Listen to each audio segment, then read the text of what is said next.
Hold up. Good day everyone. I'm Jerald Villena from BSTM 1102. I'm here to discuss on how to eliminate risk and hazard in hospitality management. In tourism and hospitality industry, there are workplace hazard and risk that really need to address and should have given ways to eliminate. Everyone, employee, customers, bosses, and the upper management should always be feel safe whenever they are at work. So this video will be of a great help for you, for us to know how can eliminate the risk and hazard in tourism and hospitality industry. But before we move on the discussion of risk and the way to eliminate them, let us figure out first the importance of addressing and eliminating risk in tourism and hospitality industry, or what we call risk management. First, risk management helps in identifying, assessing, and analyzing risk and hazard that may come from the different sources inside and outside the workplace. Second, it can be a great help to reduce any uncertainties from work. The first example is slips, trips, and falls. This hazard can have a serious effect. It can happen in different or almost all of the businesses related to a tourism and hospitality industry. To eliminate this risk, first, employees, staffs should wear non-slip footwear for any task given to them. Second, make sure that the workplace has a good lighting on stairs and all parts of workplace so people can watch their step clearly. The second example is hazardous chemicals. In tourism and hospitality industry businesses like hotels, resorts, and so on, they are using cleaning agents that can be considered as hazardous chemicals like in hotel kitchen. To eliminate the risk of hazardous chemicals, first, store chemicals safely and securely when not in use. Second, put away or do not store chemicals near in food or drink containers. Third, make sure that cleaning agents or chemicals are labeled correctly to avoid confusions. Fourth, use personal protective equipment when handling or using hazardous chemicals. You can use face masks, gloves, and other protective gear. The third one is burns and cuts. These risks are present in hospitality businesses. In the food serving businesses, most specifically, due to rush of work in kitchen if there are too many orders in the restaurant, for example. Burns and cuts are unavoidable. In this case, there are some points to remember to eliminate the risk. 1. Have a strict enforced safety practices in the kitchen. 2. Use protective gloves if necessary. 3. Work wise, work faster, but do not let your body hurt, or at least part of your body. The fourth one is foodborne illness.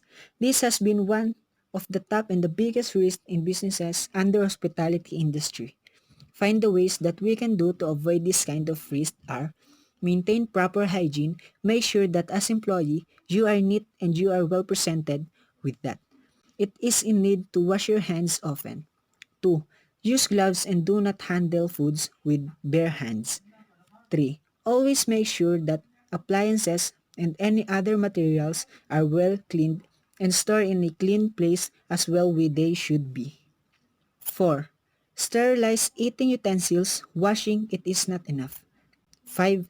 Keep the workplace clean before, during, and after using it.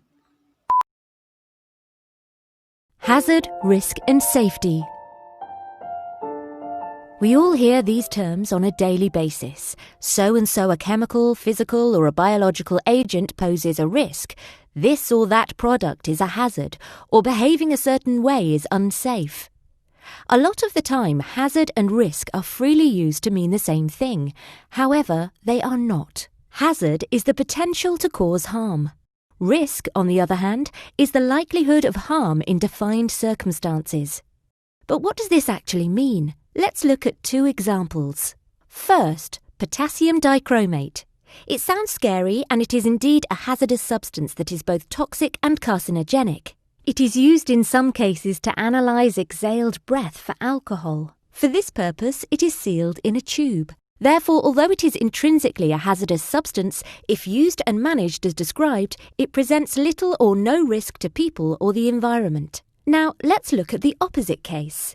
Flour would not be considered by many to be a hazardous substance. However, if a baker were to be exposed over a period of time to airborne flour, he or she could develop dermatitis, conjunctivitis, rhinitis, and even asthma. So even something that is considered a low hazard can present substantial risk, and vice versa. Risk is always a probability, influenced by the level of exposure.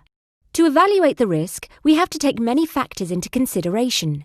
How, where, how much and how long one can be exposed to the hazard are all things to be taken into account. Toxicological research can map the potentially harmful properties of a product, be it chemical, physical or biological, and it can also set a limit under which exposure will have no effect.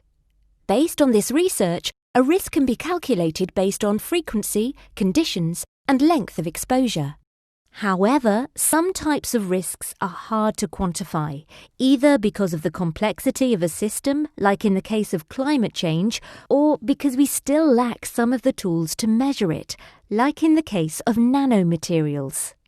When there is no consensus on the level of risk, policymakers sometimes apply the precautionary principle.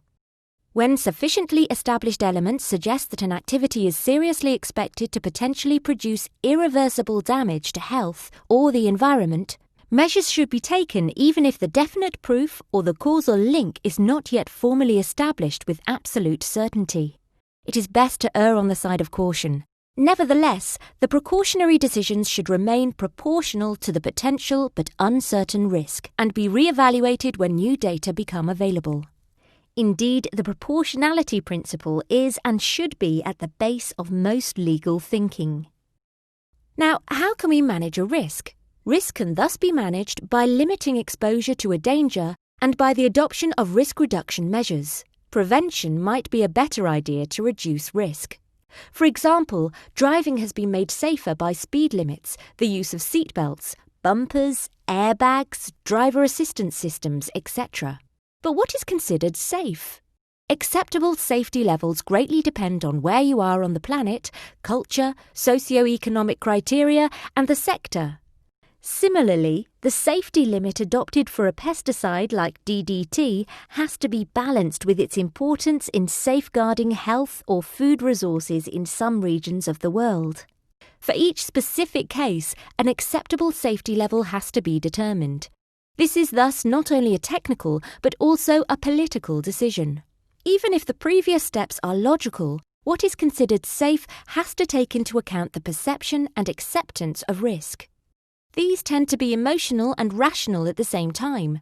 For example, flying is commonly considered a greater risk than driving, although all statistics point to the contrary. Moreover, once a perception of risk sets in, it is very hard to change, even if all evidence points to the opposite. For example, fear can be fueled by debatable science and poor or even sensationalist interpretation of a study by the media. A very limited study that indicates that substance A could be harmful to mice and would merit further research quickly turns into a "Substance A kills" headline.